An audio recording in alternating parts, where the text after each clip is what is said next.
लगाकर हाथी चलेगा, उड़ेगी धूल, ना रहेगा पंजा और ना सरकार जाएगी। और लोकदल पार्टी और बहुजन समाज पार्टी की समाज पार्टी और इंडियन नेशनल लोकदल पार्टी के इस गठबंधन की प्रदेशवासियों को और आप सब भाइयों को दिल की गहराइयों से बहुत राजनीतिक परिवर्तन हुए हैं। हमारा मिलन है दोनों दलों का, ये हरियाणा प्रदेश की तारीख ये समझ लेना है कि इतिहास की तारीख होगी। चौधरी अभय सिंह चौटाला जी, हिंदुस्तान के युवाओं की आशा के किरण आकाश आनंद जी, राष्ट्रीय संयोजक बहुजन समाज पार्टी,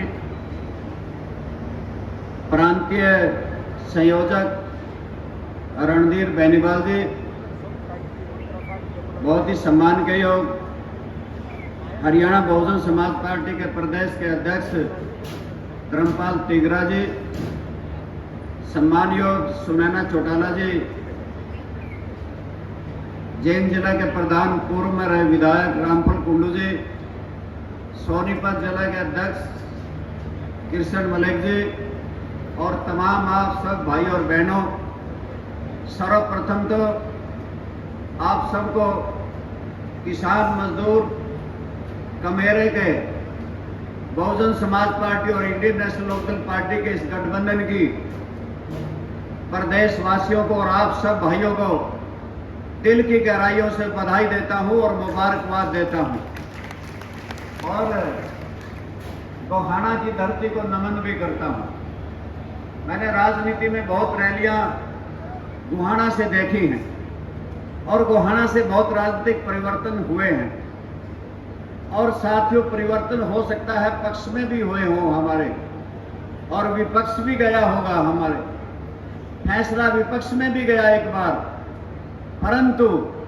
आज का जो हमारा मिलन है दोनों दलों का, ये हरियाणा प्रदेश की तारीख ये समझ लेना है कि इतिहास की तारीख होगी और हरियाणा प्रदेश में परिवर्तन आएगा।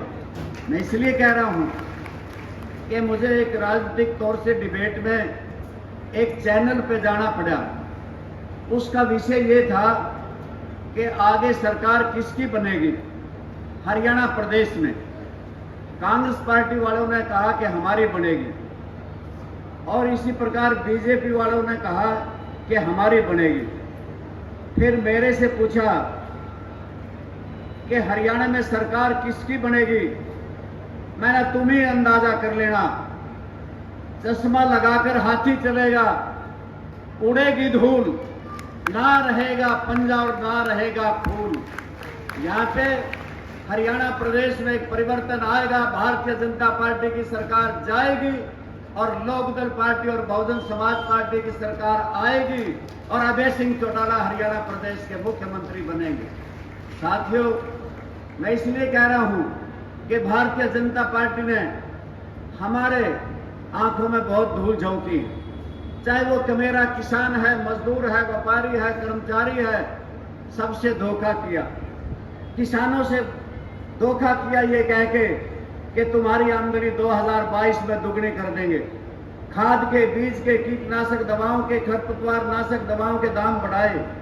किस प्रकार से पेट्रोल, डीजल, रसोई गैस महंगा किया। त्राईमान हो गए महंगाई से, खर्चे बढ़ गए, आमदनी घट गई। किसान आत्महत्याएं करने लगा, एमएसपी उसे मिला नहीं, ट्यूबवेल के कनेक्शन उसे मिले नहीं, तो फिर 3 काले कानून किसानों पर लाद दिए और तीनों काले कानूनों के खिलाफ एक जंग किसानों ने छेड़ी और दिल्ली में 380 दिन तक चारों तरफ दिल्ली के बॉर्डर के बैठे रहे। 750 से ज्यादा किसानों ने अपनी जान दे दी, तब जाकर के होश इस देश के प्रधानमंत्री को आया और वो कानून वापस लिए। और साथियों, मैं इसलिए कह रहा हूं, जहां किसान की दुरुक्ति करी वहां हरियाणा वासियों की भी बहुत दुरुक्ति करी। कि हमने तो, सुनैना जी कह रही थी कि चौधरी ओम प्रकाश चौटाला कहते थे लोगों को, सरकार आपके द्वार में, जितना कहोगे उतना करके जाऊंगा, जितना मांगोगे दे के जाऊंगा, मेरा खजाना लबालब भरा हुआ है। हम हरियाणा प्रदेश को रेवेन्यू सरप्लस स्टेट छोड़ के गए थे। आज 3,17,000 करोड़ का कर्जा है। आज रक्षक ही बक्षक बन गए हैं, बाढ़ खेत को खाती है। दरिया के किनारे खुद पानी चूस गए, बिजली खंभे चाट गए। आज स्कूलों में मास्टर नहीं, अस्पतालों में डॉक्टर नहीं। आज साथियों रजवाए हैं, नहरें हैं, उनमें पानी नहीं। आज हरियाणा प्रदेश की सड़कें टूटी हैं और नहरें सूखी हैं। जल घर जल बिन सुने हैं, बिजली घर बिजली बिन सुने हैं। आज हरियाणा प्रदेश की दुरुक्ति कर दी। परिवार पहचान पत्र बनाए गए। आमदनी 1,80,000 से ज्यादा जिसकी लिख दी, उसकी बुढ़ापा पेंशन कट गई, पीले कार्ड कट गए, राशन कार्ड कट गए। आज हरियाणा प्रदेश के शहरों में भी इसी प्रकार से कहर बरपाया। प्रॉपर्टी आईडी बनाई, जिसमें जमीन किसी की, प्लाट किसी का, मकान किसी का, दुकान किसी की, नाम किसी के दर्ज कर दिए। और इतना ही नहीं, हरियाणा प्रदेश को दोनों हाथों से लूटा कि हमने तो भुगते हैं। शराब घोटाला हमारे कोरोना काल में हुआ, रजिस्ट्री घोटाला हुआ, धान घोटाला हुआ, अवैध खनन घोटाला हुआ, सफाई घोटाला हुआ, तालाब खदाई घोटाला हुआ। हरियाणा प्रदेश के लोगों को दोनों हाथों से विधायकों ने, मंत्रियों ने और इनके साहबजादों ने खूब लूटा है। साथियों, इस देश को भी इसी प्रकार से लूटने का काम किया है।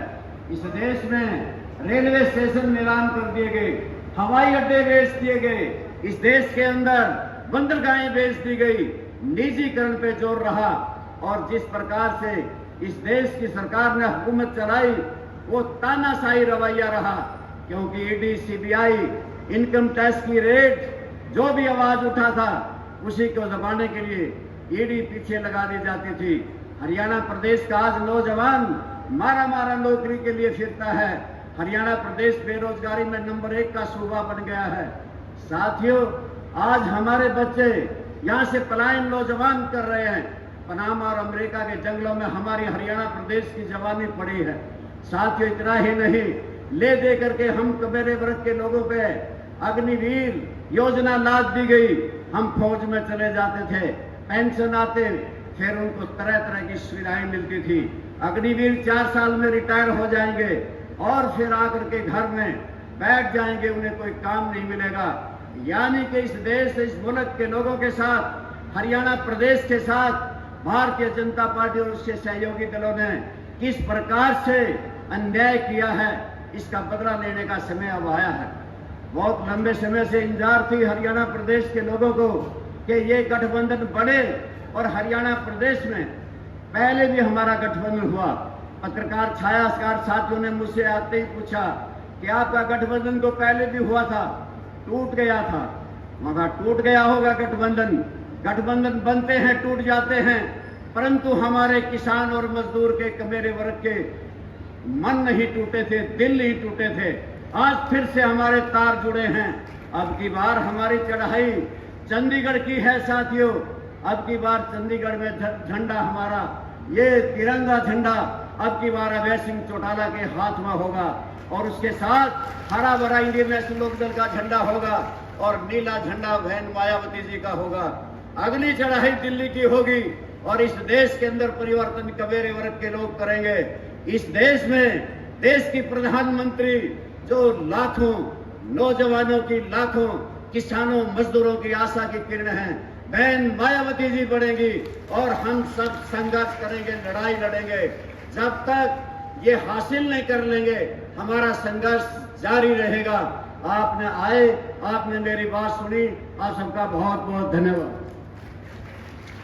बहुत बहुत धन्यवाद माननीय रामपाल माजरा जी का। जोरदार तालियों के साथ एक बार स्वागत।